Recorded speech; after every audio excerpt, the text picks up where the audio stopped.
tanpa kesimpulan gitu. Tabel yang udah dibuat tuh kayak nggak berarti apa-apa gitu kan.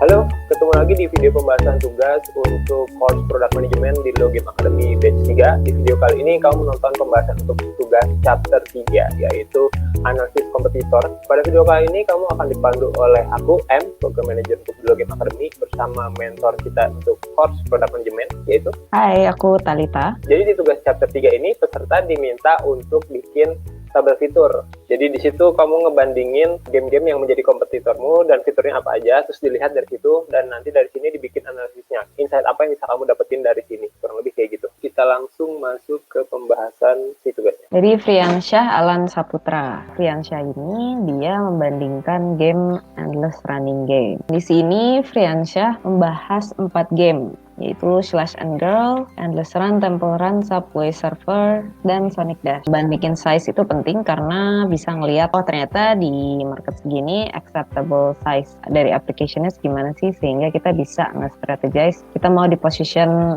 kayak gimana. Kayak misalkan kalau let's say kompetitor kita size aplikasinya cuma 1 MB gitu, nggak mungkin kita bikin 100 MB sendiri gitu sih.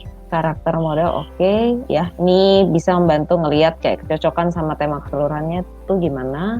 Ini juga mungkin yang kurang di sini bisa dibedain kayak power up mana yang actually bisa didapatkan in game.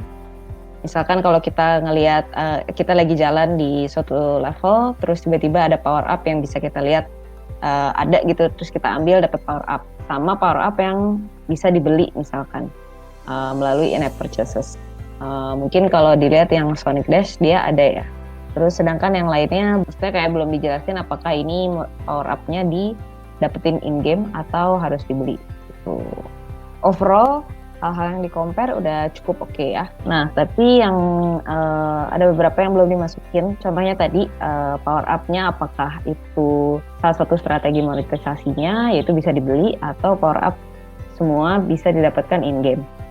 Kayak gitu. Terus yang kedua adalah kalau di sini Friansyah menyebutkan aspek obstacle misalkan, atau progression bar. Tapi sebenarnya kalau mau dilihat cara lebih atas lagi, biasanya itu game Endless kenapa challenging gitu kan ya, ada namanya quick progressive difficulty. Jadi kayak misalkan ada beberapa game yang kan kalau misalkan kita main game Endless, kita nggak pengen player kita bosen gitu dengan pace yang sama terus ya kan. Jadi misalkan ada game yang kayak misalkan Temple Run dia semakin lama semakin cepat.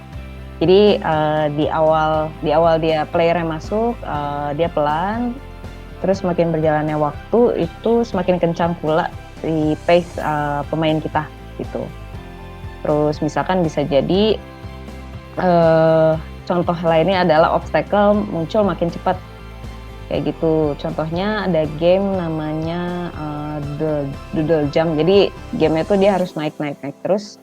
Dan semakin lama challenge-nya bukan speed orang lari. Kalau Temple Run kan speed orang larinya makin lama makin cepat. Kalau Doodle Jump ini semakin lama akan semakin banyak monster yang muncul, dan tempat dia berpijak kan dia naik gitu ya. Itu akan semakin semakin sedikit gitu loh. Jadi progressive difficulty-nya juga macam-macam. Ada yang dari speed orang larinya, ada yang dari obstacle yang makin banyak muncul, ada yang dari misalkan ya accessibility ke tempat dia bisa progress itu makin dikit kayak gitu sih. Terus yang belum disebutin juga itu ini sih, kalau Endless Game tuh kan mapnya nggak selalu fix ya. Maksudnya tiap kali kita main pasti mapnya beda. Kalau misalkan fix, nanti pemain bisa hafal dan challenge-nya makin berkurang gitu. Jadi ini namanya random level generation sih. Dan biasanya tiap game itu elemen-elemen apa yang randomly generate itu beda-beda. Ya Temple Run mungkin yang kayaknya sempat disebutin juga lah, tapi kurang tepat gitu cara menyebutkannya. Jadi kalau Temple Run misalkan kombinasi jalur yang beda-beda, nah itu selalu randomly generated kayak gitu. Blok-blok yang ada antara tanah, air, rel, atau misalkan celah untuk obstacle-nya. Terus game-game lain mungkin misalkan vary dari elemen ini, maksudku bisa jadi obstacle, bisa jadi kayak level, kayak situation ya. Jadi salah satu cara menunjukkan player bahwa kamu progres kan antara difficulty-nya semakin tinggi atau misalkan distance gitu. Dan menandakan ada progression tuh misalkan ya misalkan 1000 meter kita udah lari terus ganti stage, nah kayak gitu-gitunya sih. Sebenarnya ini udah cukup bagus, udah cukup banyak juga, lumayan ada 4 kompetitor yang diambil dan breakdown dari masing-masing fitur atau game dari masing-masing game ini udah cukup oke sih. Oke, sekarang kita langsung masuk ke tugas selanjutnya. Oke, ini tugas dari Humam. Ya, tugas dari Humam. Kebetulan yang dia bahas juga rhythm game.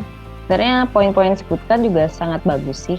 Udah mengambil kesimpulan dari membandingkan hal yang berpengaruh lah sama game rhythm itu. Nah, yang perlu di point out di sini yang menurutku sangat bagus adalah dia menyebutkan killing feature sih sebenarnya dia nyebutinnya itu di bagian bawah, killing feature.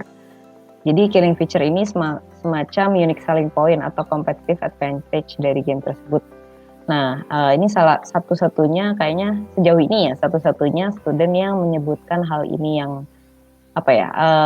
membandingkan unique selling point atau competitive advantage dibanding produk lain, yang mana sangat bagus. Harusnya kita sebagai PM juga bisa harus melihat itu gitu. Yang bisa diimprove dari kerjaannya Humam ini sebenarnya kurang banyak sih. Kalau di sini kan Humam cuma ngambil 2 ya. Rhythm game juga mungkin ada yang satu penting sih, aesthetic ya, seperti art style lah. Game-game rhythm game kayak gini kan sangat bergantung sama estetik dan feeling di game. Ini sangat berpengaruh sama experience pemain. Itu yang bisa ditambahkan. Hal lain yang belum ditambahin itu juga difficulty sih, karena rhythm game kan sebenarnya mungkin kalau tahu dulu awal-awal tuh ada di arcade ya, kayak apa sih DDR terus sampai yang paling sampai yang pakai tangan gitu kan.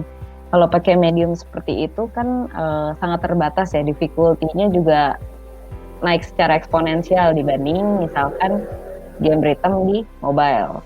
Nah, makanya kalau di mobile rhythm game ini kontrolnya lebih terbatas lah ya daripada rhythm games yang di arcade. Jadinya biasanya difficulty dari game itu, game-game rhythm mobile ya, tergantung dengan jumlah notes yang muncul di layar. Kalau nggak mesti sih, kayak misalkan let's say kita main game Citus di level yang hard gitu, pasti semakin banyak benda atau notes yang harus kita pencet biasanya gitu kan. Semakin sulit, semakin banyak notes yang kita pencet. Nah, kayak gitu. Jadi biasanya kenapa? Karena lack of challenge tadi dan lack of keterbatasan di medium yang digunakan di mobile karena cuma bisa pencet-pencet doang. Makanya biasa disediakan berbagai macam mode dan difficulty yang berbeda-beda gitu sih. Yang belum disebutin sama Humam di rhythm game itu difficulty-nya sih dan mode. Gitu. Tapi di luar itu oke sih, good job. Kira-kira common mistake apa sih yang dilakuin sama peserta ketika ngerjain si tugas analisis tabel fitur ini? Ada beberapa yang cuma submit tabelnya tapi nggak include kesimpulan yang menjelaskan gitu. Tanpa kesimpulan gitu, tabel yang udah dibuat tuh kayak nggak berarti apa-apa gitu kan. Biasanya kan analisis kompetitor ini dilakukan untuk bisa membandingkan beberapa produk sehingga mengetahui apa yang harus diimprove sih dari produk kita untuk at least bisa menyamakan atau bahkan mengalahkan produk lainnya gitu kan. Yang penting dari tugas ini sebenarnya apa yang diambil oleh masing-masing student yang dipelajari dari situ dan improvement apa atau insight apa yang bisa digunakan ke produk mereka gitu kan ya. Yang kedua ada beberapa juga yang produk yang dibandingin cuma dikit gitu. Kalau aku sih nyaranin minimal 4 ya, minimal 4. Semakin banyak semakin baik. Kalau bisa lebih oke lagi kayak tadi, jadi dikelompokin kategori kompetitor itu apa, kayak direct kompetitornya apa, kayak indirect kompetitor, potensial kompetitor, dan substitute kompetitor. Nah, yang ketiga, fitur atau aspek di game yang dibandingkan tuh kurang tepat juga sih. Selain itu juga, kita juga mungkin bisa ngebandingin dari sisi strategi monetisasi misalkan, atau strategi marketing bahkan misalkan.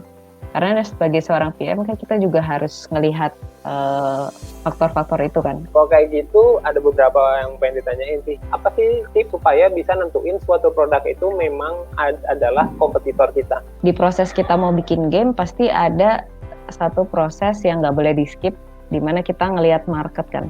Kayak misalkan kita mau bikin game puzzle misalkan. Puzzle-nya apa gitu, match 3. Lihat dari genre udah ketahuan kan, kayak kalau match 3 pasti di market itu adanya apa, Candy Crush gitu orang tahu. Atau misalkan ada game-game match 3 lainnya yang nggak begitu kelihatan, kayak misalkan Homescapes itu kan sebenarnya match 3 tapi ada progression bangun rumahnya gitu. Nentuin apakah suatu game itu kompetitor kita apa enggak tergantung kita mau nge-target pasar mereka apa enggak. Kayak misalkan kita bikin game match 3, tujuan kita memang mau ngambil pemain-pemain Candy Crush gitu ya, pasti mereka jadi kompetitor kita sih gitu. Intinya ngelihat game yang mirip sama game kamu. Terus itu yang direct, biasanya selain pakai tabel feature ini, kita biasanya pakai ini juga kan, kuadran gitu. Kayak misalkan ada 4 kuadran, RPG yang dark, misalkan di atas dark, di bawah itu yang warm gitu ya. Yang bawah dark deh, di atas yang warm.